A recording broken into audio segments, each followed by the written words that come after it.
การบ่ดีความที่หัวใจบ่เต้นขาดการความน่าจะเป็น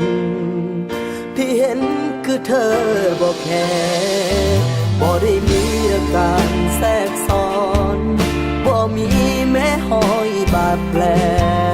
แต่เป็นยังคือเจ็บแท้คือทั้งสิตา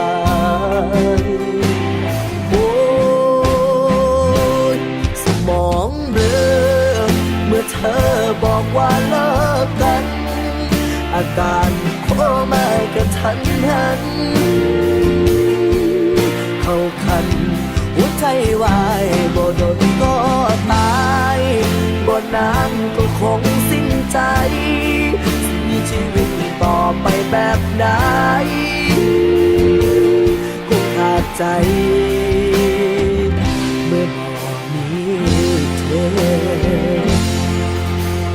จักสิอยู่จังใดชีวิตไอ้จังสิรอดสายใจอย่าเฝ้าทอ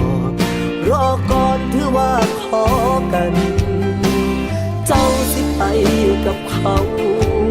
ผู้ดีความฮักสิพังแต่เป็นยังบ่รู้ตนกัน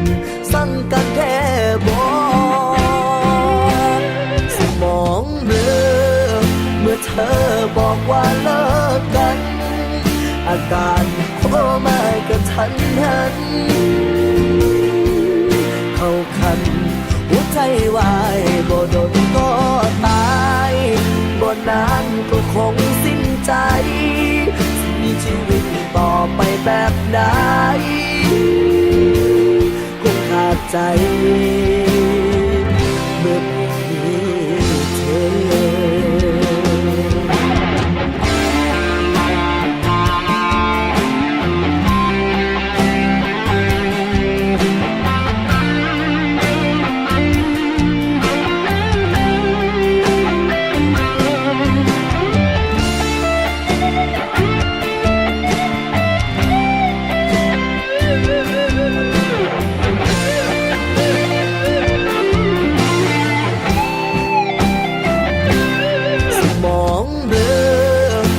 เธอบอกว่าเลิกกัน